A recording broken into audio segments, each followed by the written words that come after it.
Gentlemen, we have called you together to inform you that we are going to overthrow the United States government.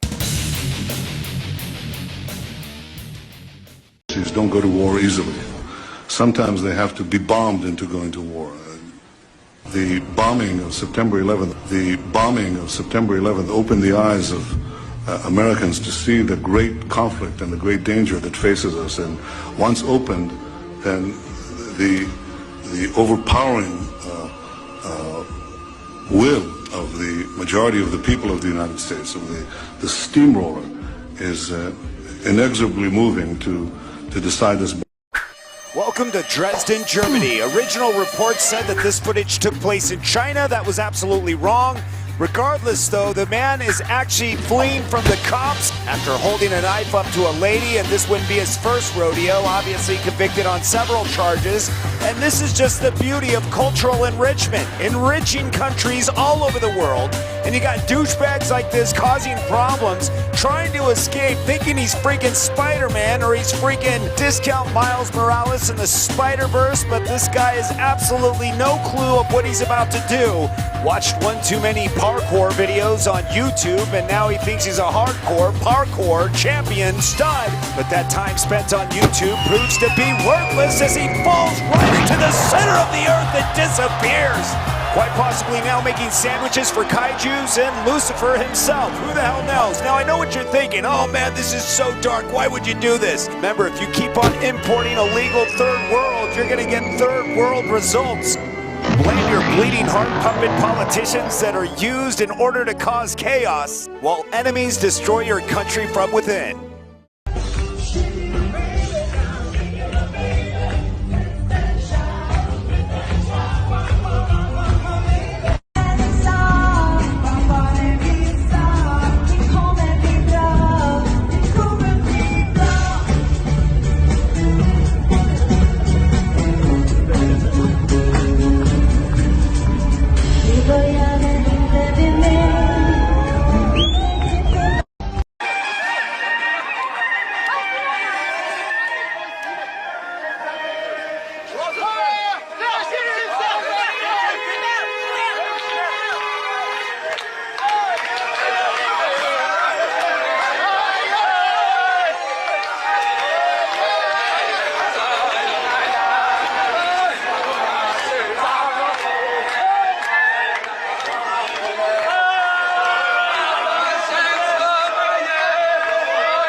Schools train people to be ignorant with style.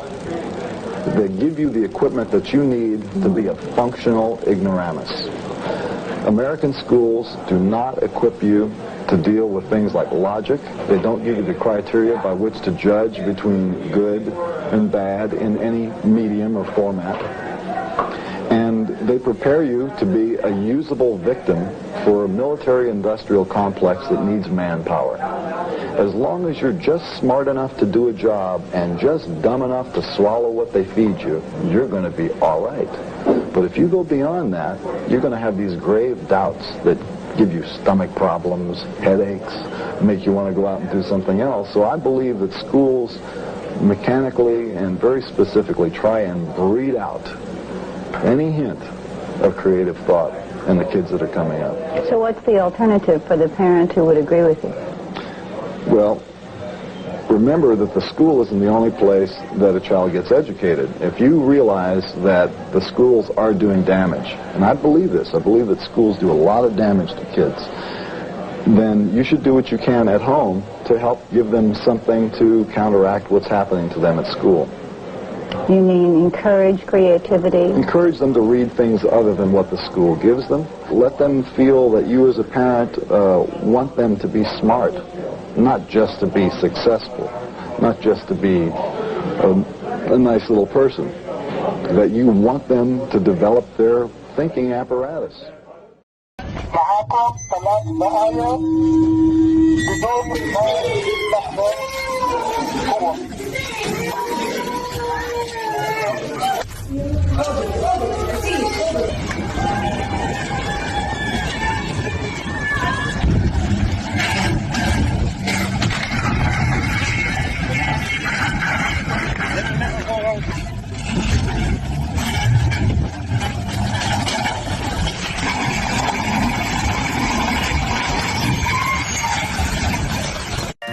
I think my dog's a Democrat, and it breaks my heart to have to say an ugly thing like that. But there's a big old pile of evidence that all points towards the fact my dog might be a Democrat. I pay for all his health care, and I buy everything he eats. I provide him with a place to live just to keep him off the streets. But he just acts like he's entitled, even tried to unionize the cat. Yeah, I think my dog's a Democrat. He chewed up the Constitution that I keep on display. And every time Benghazi's on TV, he looks the other way. What difference at this point does it make? I know he's a liberal, even if he won't admit it. He pooped on my living room rug and tried to tell me George Bush did it. He ain't got no papers, and what really gets my goat is if he could find a ride to town, well, I know they'd let him vote. Well, sure, we've had some good times, and he's been fun to have around. But if he ever barks about my right to bear arms, I'm gonna have him put down.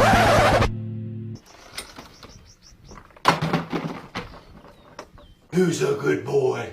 Who's a good boy? I pay for all his health care, and I buy everything he eats. I provide him with a place to live just to keep him off the streets. You'd have to be a socialist to ever act like that. So my dog must be a Democrat. His behavior has been hinting that his mom might be Mrs. Clinton.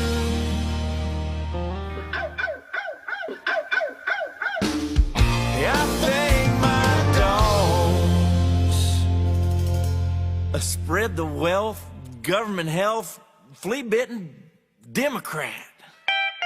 Dang it. Gentlemen, we have called you together to inform you that we are going to overthrow the United States government. Right after 9/11, about 10 days after 9/11, I went through the Pentagon and I saw Secretary Rumsfeld and Deputy Secretary Wolfowitz. I went downstairs just to say hello to some of the people on the Joint Staff who used to work for me, and one of the generals called me in. He said, "Sir, you got to come in. You got to come in and talk to me a second." I said, "Well, you're too busy." He said, "No." He says, "We've made the decision. We're going to war with Iraq." This was on or about the 20th of September. I said, "We're going to war with Iraq. Why?" He said, "I don't know." He said, "I guess they don't know what else to do." So I said, "Well, did they find some information connecting Saddam to Al-Qaeda?" He said, No. He says, "There's nothing new that way. They just made the decision to go to war with Iraq." He said, "I guess it's like we don't know what to do about terrorists, but we got a good military and we can take down governments. And he said, I guess if the only tool you have is a hammer, every problem has to look like a nail. So I came back to see him a few weeks later, and by that time we were bombing in Afghanistan. I said, are we still going to war with Iraq? And he said, oh, it's worse than that. He said, he reached over on his desk, he picked up a piece of paper, and he said, I just got this down from upstairs, meaning the Secretary of Defense's office today, and he said, this is a memo that describes how we're going to take out 7 countries in 5 years, starting with Iraq and then Syria, Lebanon, Libya, Somalia, Sudan, and finishing off Iran. I said, is it classified? He said, yes, sir. I said, well, don't show it to me. And I saw him a year or so ago, and I said, you remember that? He said, sir, I didn't show you that memo. I didn't show it to you. I'm sorry, what did you say his name was? I'm not going to give you his name. So go through the countries again.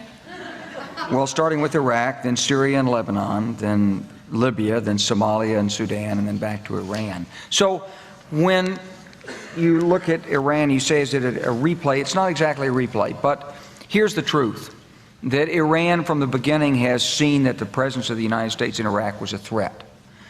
A blessing, because we took out Saddam Hussein and the Baathists. They couldn't handle them. We took care of it for them. But also a threat because they knew that they were next on the hit list. And so, of course, they got engaged. They lost 1 million people during the war with Iraq. And they've got a long and unprotectable, unsecurable border.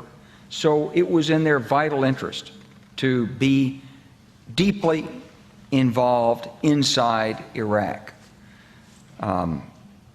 They tolerated our attacks on the Baathists. They were happy we captured Saddam Hussein, but they're building up their own network of influence, and to cement it, they occasionally give some military assistance and training and advice, either directly or indirectly, to both the insurgents and to the militias. And in that sense, it's not exactly parallel, because there has been, I believe, continuous Iranian engagement. Some of it legitimate, some of it illegitimate. I mean, you can hardly fault Iran because they're offering to do eye operations for Iraqis who need medical attention. That's not an offense that you can go to war over, perhaps, but it is an effort to gain influence. And the administration has stubbornly refused to talk with Iran about their perception, in part because they don't want to pay the price with their our U.S. domestic political base, the right-wing base, but also because they don't want to legitimate a government that they've been trying to overthrow.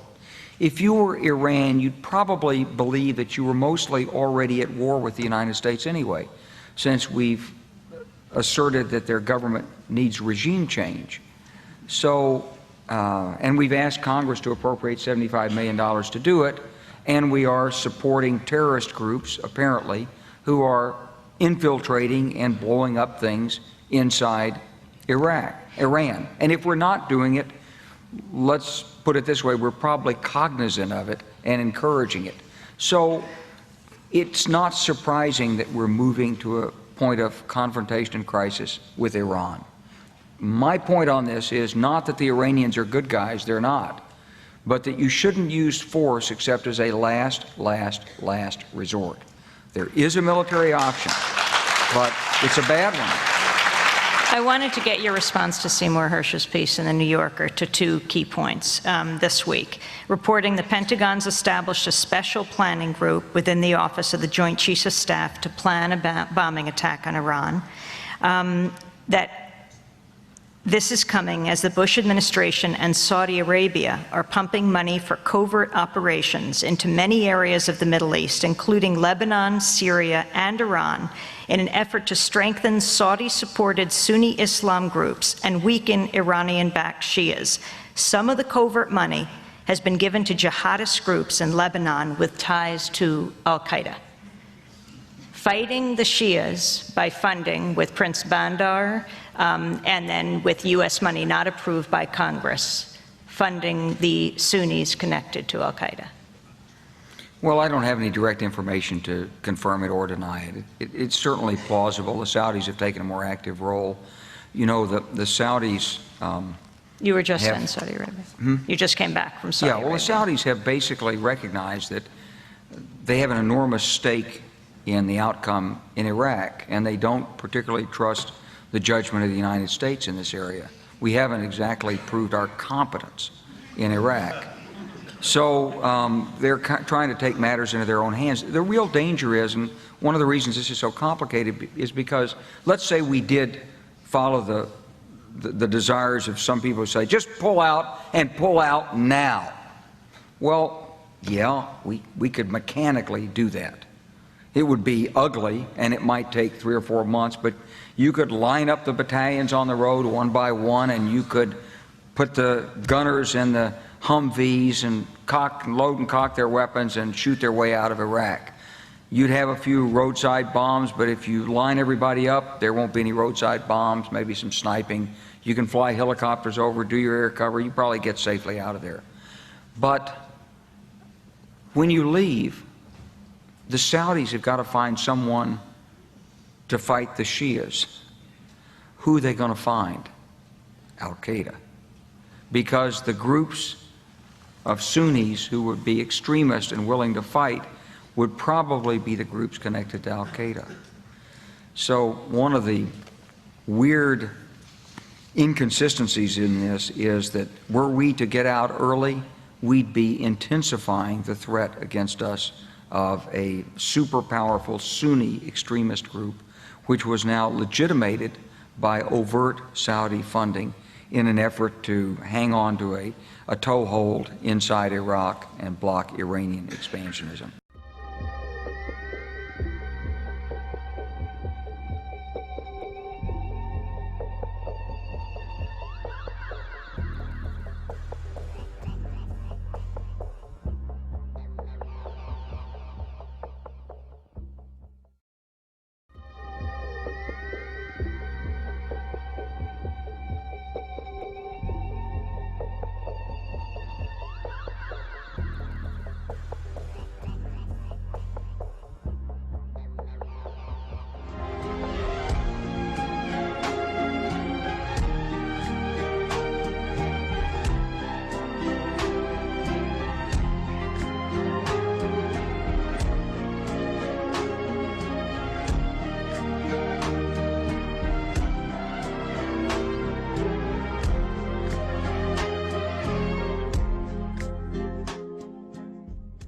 Oh, Donald, why haven't you attacked Iran yet?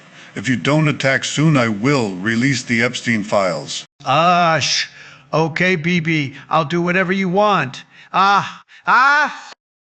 Billionaire and former CFR chairman David Rockefeller praised his media allies, but his confidence that his words would not leave the room was later broken. We are grateful to the Washington Post, the New York Times, Time Magazine, and other publications whose directors have attended our meetings and restricted their promises of discretion for almost 40 years. It would have been impossible for us to develop our plan for the world if we had been subject to the bright lights of publicity. But the world is now more sophisticated and prepared to march toward a world government.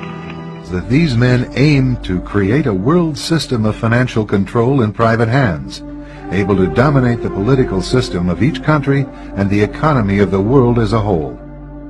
In short, they seek total and quiet control of the entire world. The royal Nazi pedophile snuff elite of war criminals want humanity gone and use AI robots instead. In modern Jewish history, and it begins with 3 words. Dear Lord Rothschild. Dear Lord Rothschild, I have much pleasure in conveying to you, on behalf of His Majesty's government, the following declaration of sympathy with Jewish Zionist aspirations, which has been submitted to and approved by the Cabinet. Why was it that this letter was sent by the Foreign Secretary to your great-uncle Walter? It's an interesting question because it was primarily a movement from Eastern Europe. But they didn't clarify who was in charge of that movement, And in addition, it was, after all, in Great Britain. So they felt that the Rothschild family should be the one to whom it was addressed. And Walter was Lord Rothschild, and he was a Zionist. And those really are the background reasons. So Walter received the Balfour Declaration, and I have a copy here. And I wonder if I could possibly ask you to read it for us. Yes, indeed. Yeah. I'm going to put on my spectacles to make sure I read it accurately.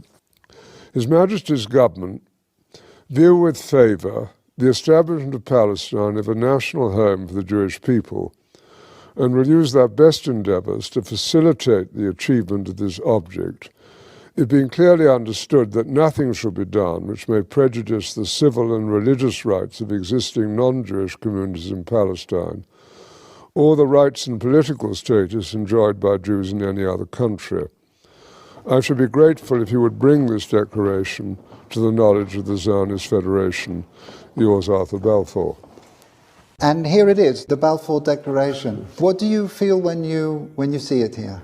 I genuinely feel it's one of the most extraordinary moments in the history of the Jewish people.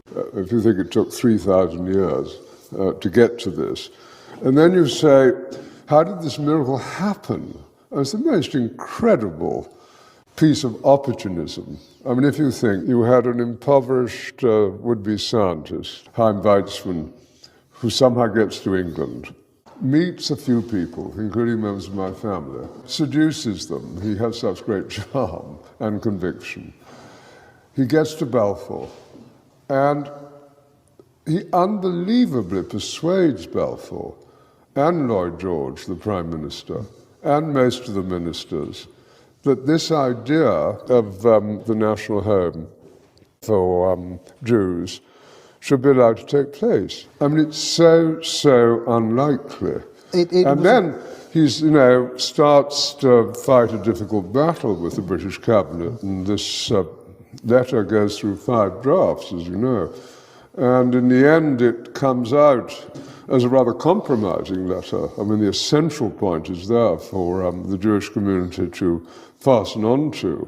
You have the first bit, which promises a national home rather than the national home, and then you have the bit that nothing that's to be done should in any way harm the Arab community.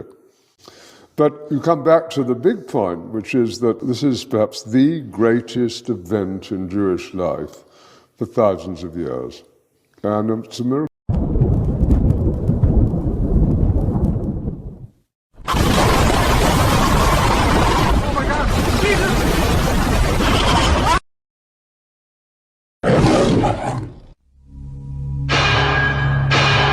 Has anybody seen Silence of the Lambs? The late, great Hannibal Lecter. Hannibal Lecter. Did anybody ever hear of Hannibal Lecter? The young people didn't. Hannibal Lecter. Dr. Hannibal Lecter. The late, great Hannibal Lecter. He's a wonderful man. He oftentimes would have a friend for dinner. The late, great Hannibal Lecter would like to have you for dinner. He would love to have you for dinner. He will take you. He wants you for dinner. That's the end of you, by the way. He'd love to have you for dinner. You, right there. Don't do it. If he suggests, I'd like to have you for dinner, don't go. They say, why does he keep mentioning it? Because Hannibal Lecter was a serious psycho. He was a slightly troubled patient. He mentions Hannibal Lecter. It doesn't make sense. No, it makes a lot of sense. They're coming into our country. And I say, the late, great Hannibal Lecter. Oh, he likes Hannibal Lecter. Hannibal Lecter, how great an actor was he? You know why I like him? Because he said on television, on one of the, I love Donald Trump, so I love him. Yeah, who knows what he'll do.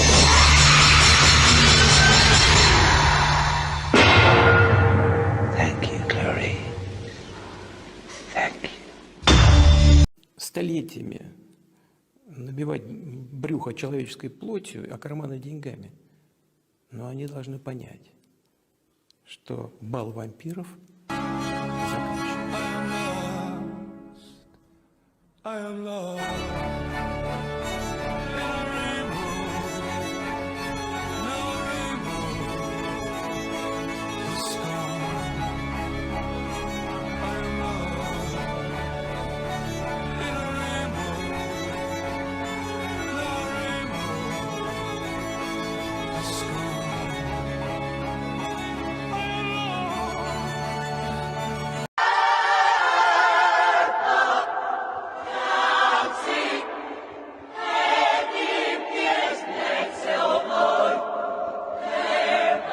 Behold, I am coming soon.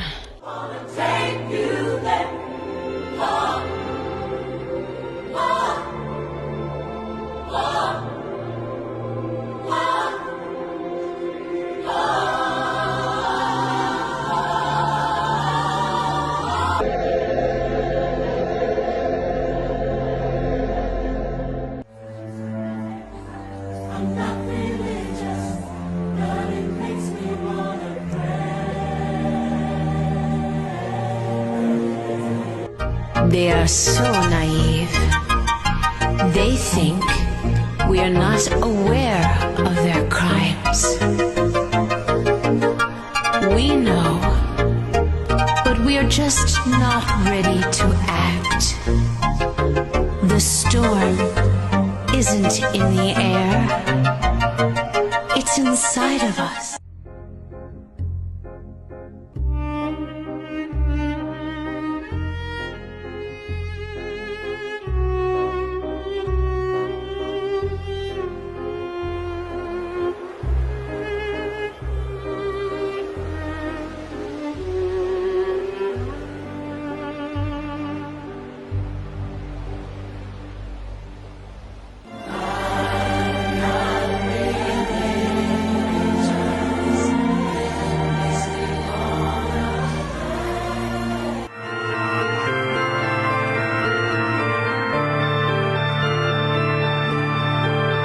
There's like actually nothing I wouldn't eat or wouldn't drink or wouldn't try. If the person okayed it, I would eat a human.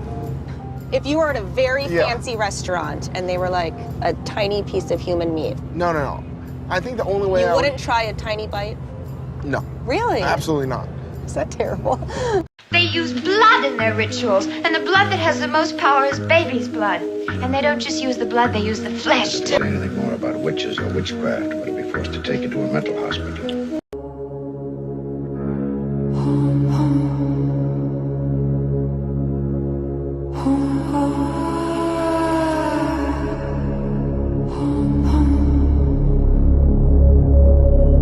According to insiders, Ellen DeGeneres introduced Jeffrey Epstein and his island crew to the pleasures of human flesh.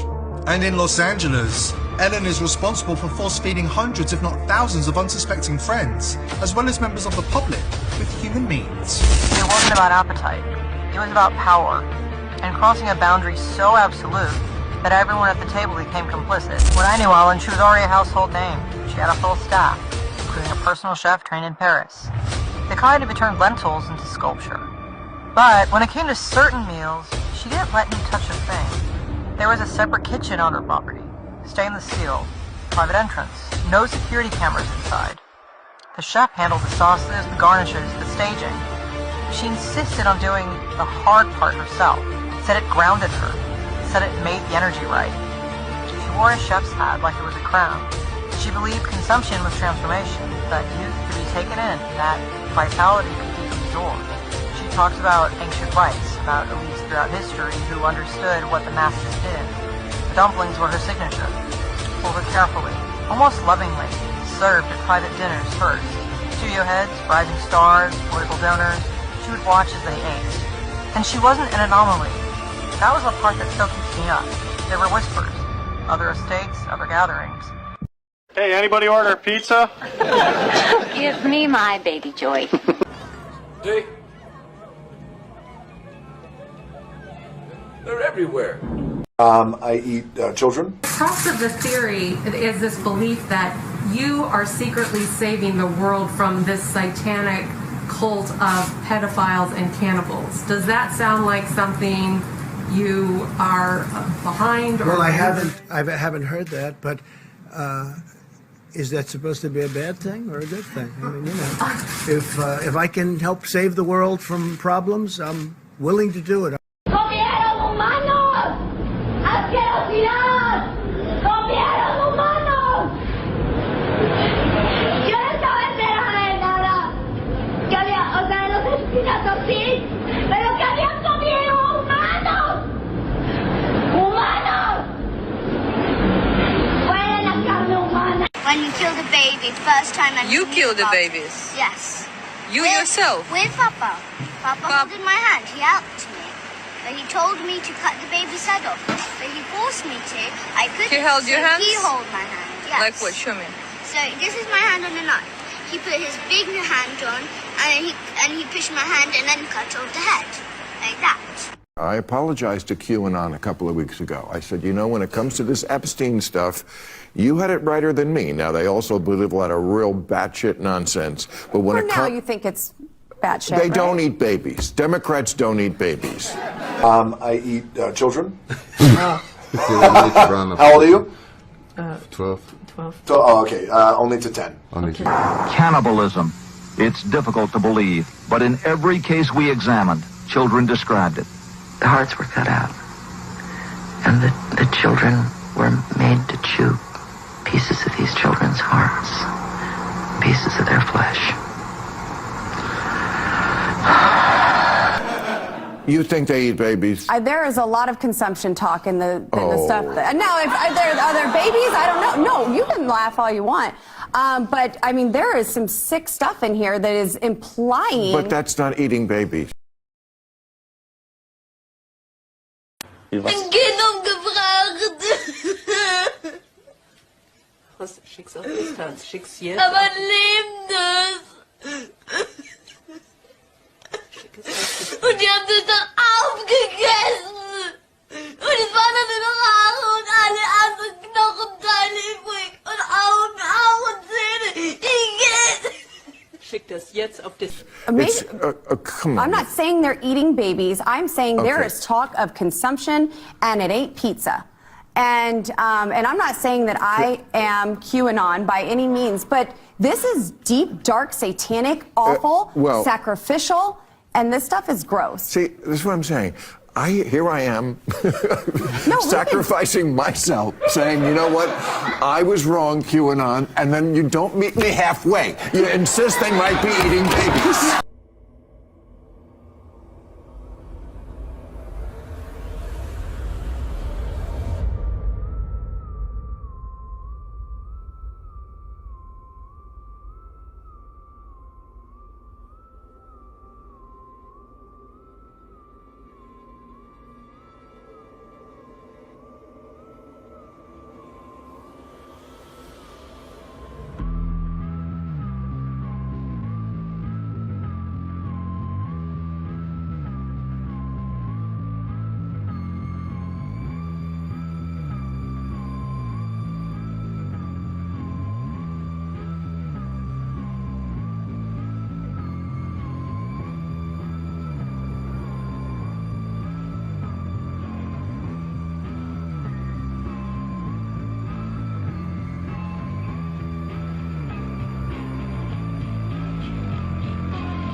There's some questionable stuff. Here's what it is.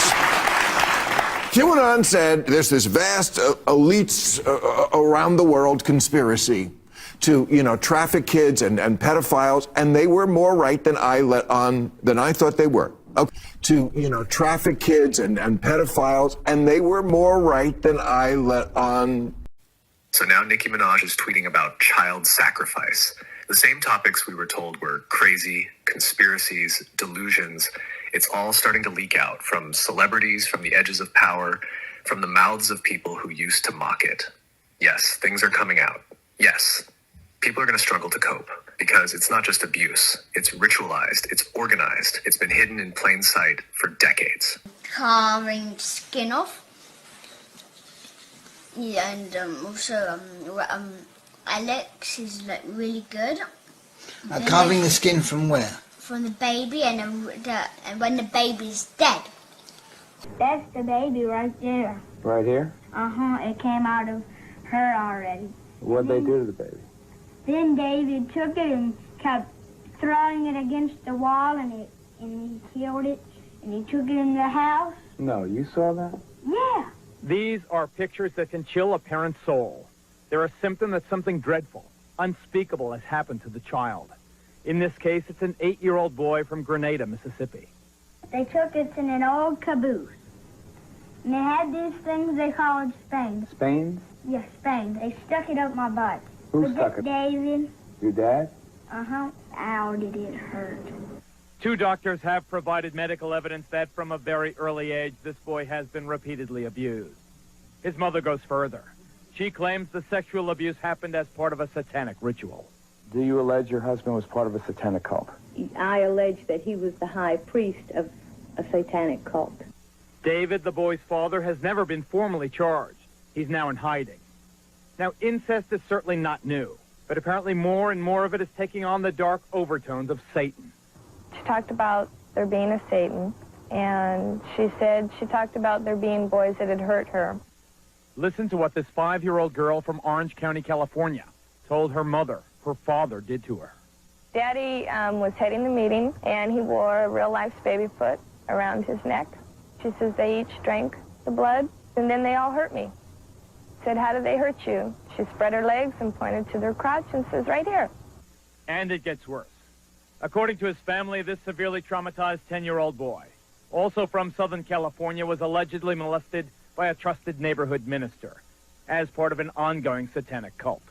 Jimmy talks about having a gun held to his head, about being shown a skeleton, about having to touch the skeleton. He has drawn pictures of a child being sacrificed. He's talked about animal sacrifices. He's disclosed molestation. In the very places created to care for children, in nurseries and daycare centers across the nation, there are increasing reports of ritual sexual abuse. The children of McMartin are still filled with lurid stories of their awful experience there.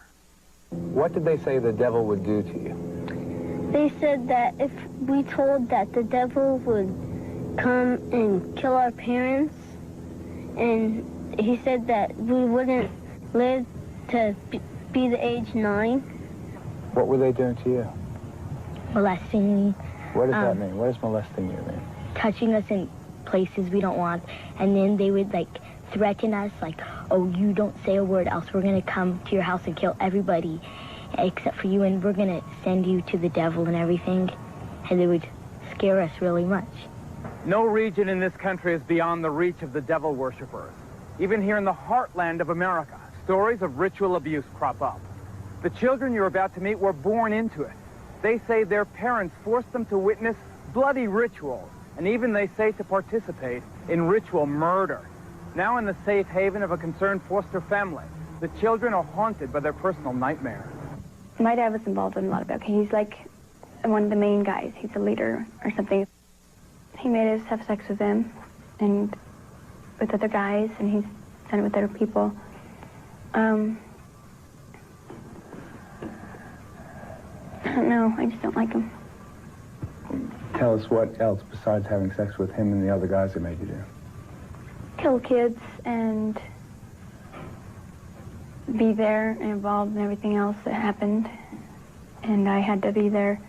And if I didn't, he threatened me you're going to be killed, or people aren't going to believe you if you tell anybody.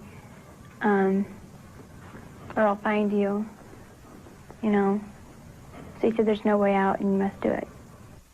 We found out she had been defecated on, that it was smeared all over her body and put in her mouth.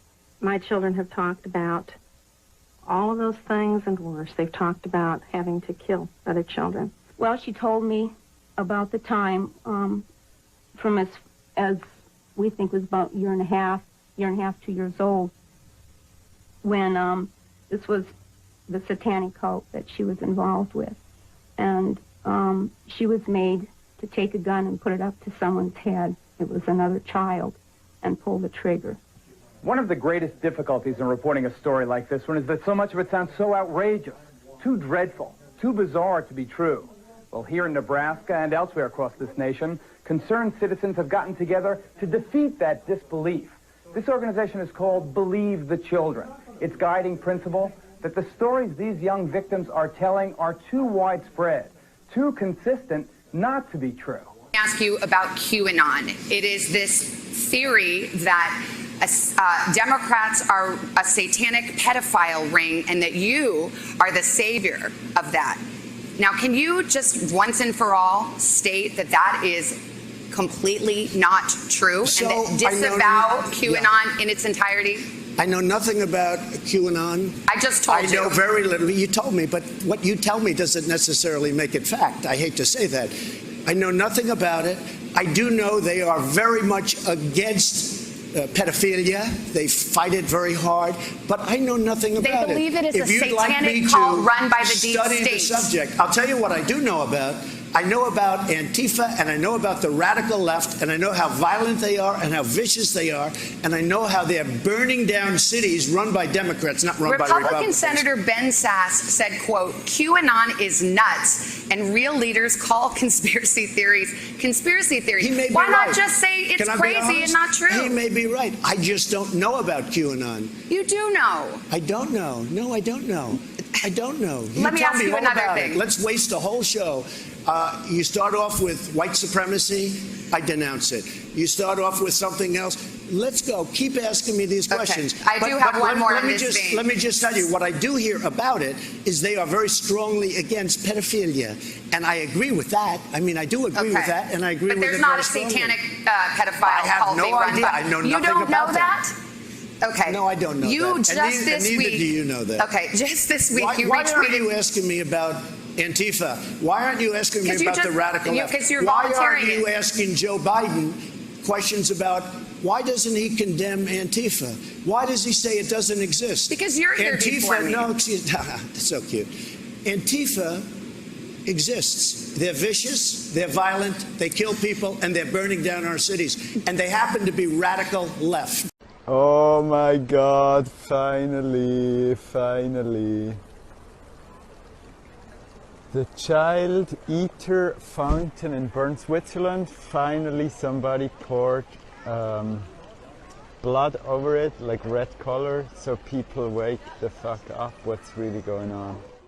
There are rumors and reports of possible bombing attacks against our gas pipelines on the bottom of the Black Sea. The so-called Blue Stream and the Turkish Stream. They really don't know what else to do to disrupt the peace process, the attempts of diplomatic settlement of what's going on. They're doing everything they can to disrupt, to undermine everything that has been achieved on this track. But we'll talk about that later.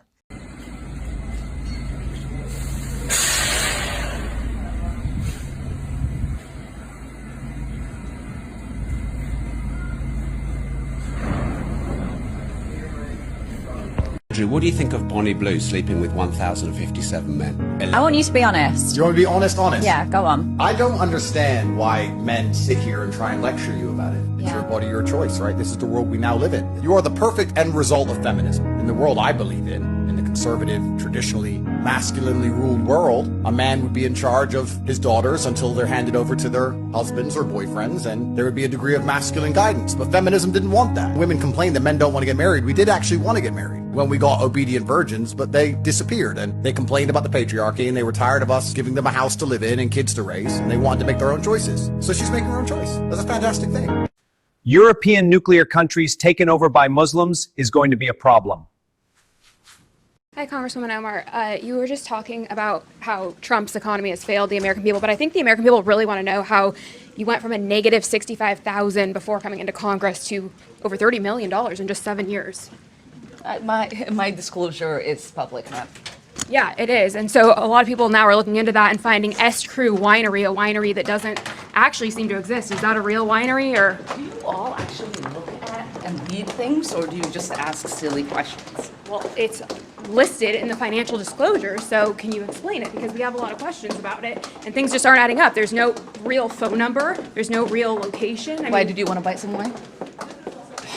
Probably not from you, to be honest. Recently stated that the American people should be afraid of the white man. They should be fearful of the white man. I never said that. Yeah, you're on video saying it. Our country should be more fearful of white men across our country, because they are actually causing most of the deaths within this country. No, I did not. Yes, you. Again, this is like what I said. You need to prepare yourself, because you can't continue embarrassing yourself like this. So I'm just a liar. What I was quoting was an actual study done by the FBI. Okay, thank you. Just prepare next time. All right, thank you, Congresswoman. The chair recognizes the gentleman from Kentucky, Mr. Massey, for 5 minutes. Thank you, Madam Speaker. Congress created the Department of Justice. Congress funds the Department of Justice, and Congress is responsible for the oversight of the Department of Justice. When will we see justice? I'll tell you what I've not seen. I've not seen any arrests from the revelations in the Epstein files, over 3 million documents describing horrible things, describing unspeakable things, so much of it redacted. Over 24 people have resigned, CEOs, members of government worldwide, but I haven't seen any arrests or investigations here in the United States from this Department of Justice. Prince Andrew, Duke of York, who has since been stripped of his royalty, his royal titles due to his affiliation with Jeffrey Epstein, has been arrested. Peter Mandelson, who previously served as UK's ambassador to the United States, resigned in disgrace from United Kingdom's House of Lords and the Labour Party, and he's been arrested. Former Prime Minister of Norway, Torbjorn Jagland, has been charged, but we don't see any charges, arrests, or investigations in the United States. What do we see? We see our FBI director celebrating in the locker room at the Olympics overseas. It's fine to be proud of this country, but we should be proud of this country because we have a system of justice that works, and yet we do not. Who are the men that should be investigated? I'll name them right here. Leon Black. You don't even have to see past the redactions to see that this man needs to be investigated. Jess Staley, accused of terrible things. It's right there in the files. Why is he not being investigated? And Leslie Wexner, why did the FBI list him as a co-conspirator in their own documents in a child sex trafficking case, and then tell him, according to him, that they had no questions for him? Why is that? Well, the Epstein Files Transparency Act requires the DOJ and the FBI to disclose to us their internal memos and emails about how they made those decisions, whether to prosecute or not prosecute. Yet they have not delivered those memos. And we still don't have the memos and documents and emails from 2008 to explain why Jeffrey Epstein was given such a light sentence in what would have been an open and shut case of child sex trafficking, which allowed him to go back and recommit these terrible crimes, create hundreds of more victims, and ensnare so many other people in his conspiracy. Where are those documents that describe those decisions? We need justice. We want the Department of Justice to get to work, and that's what they need to do now. The Prime Minister has the cheek to talk about my party being smaller. His party is smaller too, including one MP who was arrested for child sex offences. So perhaps before he gets on his high horse, he should ask why his backbenchers are saying that they're being called the Pedo Defenders Party. Yes. So why don't we get back? So if he... Yes, I didn't say it. I didn't say it. I know it makes them... Sorry. Okay, let's have less. No. I know they don't like it, Mr. Speaker. Does the honourable member want to leave at this stage? Just understand, I want to hear the question, because it's very important that I do hear, because I may have to make a judgment. So I don't need any more shouting. I know they don't like it, Mr. Speaker, but I haven't said anything that's not true, have I? So perhaps, they should get off. So a lot of people are seeing this video going around with this House of Representative woman from Kentucky, Sarah Stalker, talking about I think I actually don't feel good about being white every single fucking day. I think white children need to know that they have privilege and they should feel bad about it. Come to find out that this bitch ain't even really white. She's a fucking Jew. And this is the shit that makes Jews dangerous. Because what they'll fucking do is they will shapeshift into a white person, push anti-white agendas to all the other races, by the way, black people, Latinos, Asians. Oh, look, being white is bad. We have all this privilege, yada, yada, yada. You know, this makes the other races be like, oh yeah, fuck white people. We hate white people. We want to see bad shit happen to them.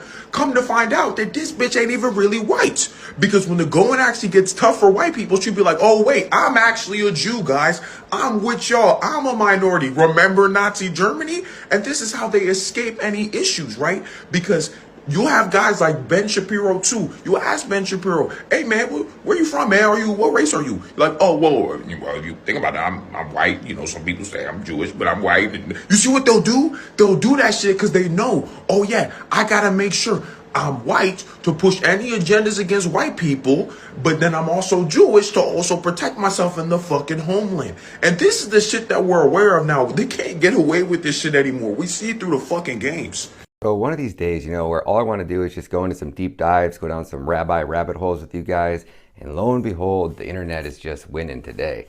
My man, Shadow of the Ezra, I share all the accounts of my favorite accounts with you guys. So Shadow of the Ezra tweeted out, he goes by Shadow of the Ezra over on X, and I believe over on Instagram as well, and he says, Dan Bongino says that people who accuse Erica Kirk of being involved in Charlie Kirk's murder deserve physical torture and the torment of hell on every inch of their bodies. Oh, does he mean like the Epstein victims that are no longer alive? Or are we just talking about the Epstein victims that are still alive? And you guys are saying that you can't release the files because to protect the victims, but the victims are literally sitting in Congress right behind you telling you to release the files? Those victims, Dan Bongino? Oh, wait, my bad. Dan Bongino calls these people demonic scumbags who will go to hell unless they accept the FBI's account of what happened to Charlie Kirk. Well, I don't know if Bongino's saying this or Shadow of the Ezra is saying this, but it's F you, F you, F you, go F yourself. Let's find out. Erica didn't choose this, man.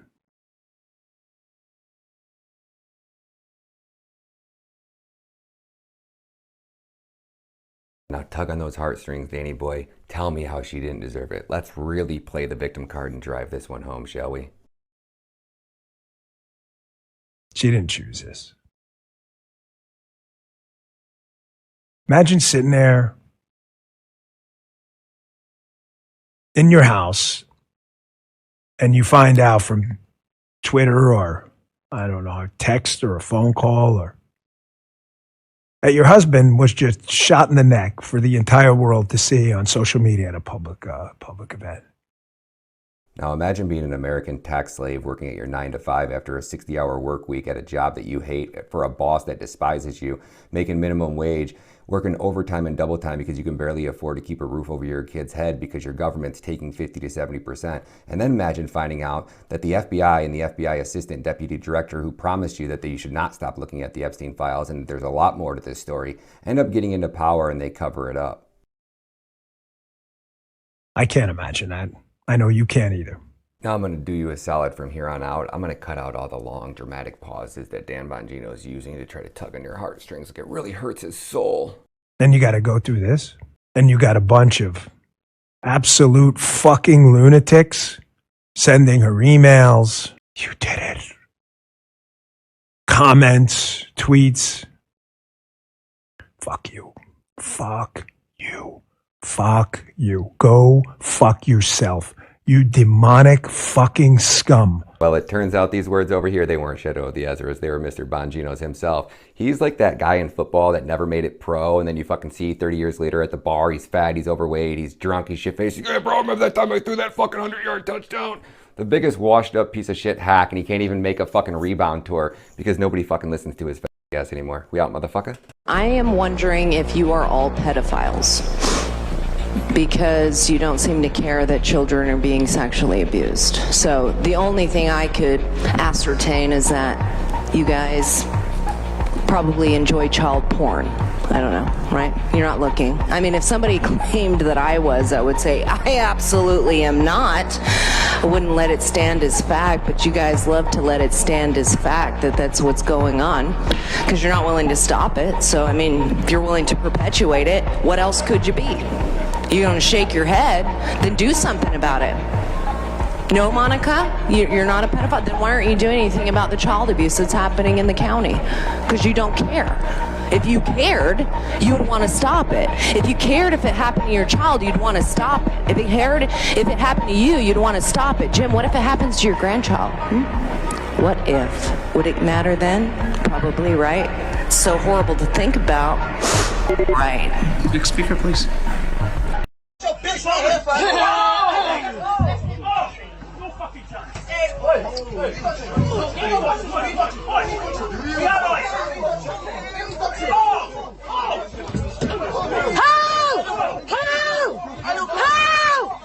I finished with a patient today. He is in research. We're using a lab in Germany. We have detectable Pfizer messenger RNA in his body now, 3.2 years after the shots. For sure. For sure. So people who took these shots, they've got it at least long term now. And I've testified in the House last year, and I said, listen, I think we got 5 to 15 years, of concern here. This is very long-acting genetic material. And I think we should assume that all messenger RNA coming forward is going to be very long-acting in the body, and we need to be prepared for it.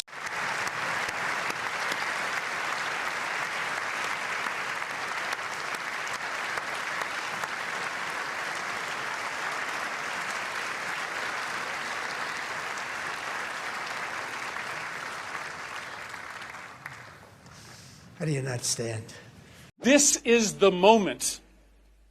This is the reason that she came here to the United States, to speak truth to power, to explain the trials and tribulations that every immigrant, that every refugee goes through to get here, and to press this country to... The border! I stuck in the border. Go Trump! Go Trump! Hey, Murphy, you're a scumbag. Thanks, man. Thanks, buddy. Israelis had a real key element in the JFK event, because it's not to say that it wasn't a CIA and a mafia organized crime angle to it, but also multiple interests, and that perhaps the Israelis had sent money to help for that, the Mossad. I think the most damning part of all that was the fact that James Jesus Angleton, who was a big Israeliophile, CIA guy, CIA operator during the Cold War, he had the back channel with the Mossad discussing the problems with JFK and the Dimona nuclear program. So I think when we think about that relationship, that special relationship between CIA and the Mossad, even back in the JFK era, it's really not any different if you fast forward up to, Maxwell, Ghislaine, and British intelligence and the CIA and the Mossad. They all kind of have that Five Eyes relationship where they can coordinate and do this stuff at a very high level. I'm ready for you, Khamenei! You will regret this challenge, Trump. Bring it on! Face me! All right, then, let's begin.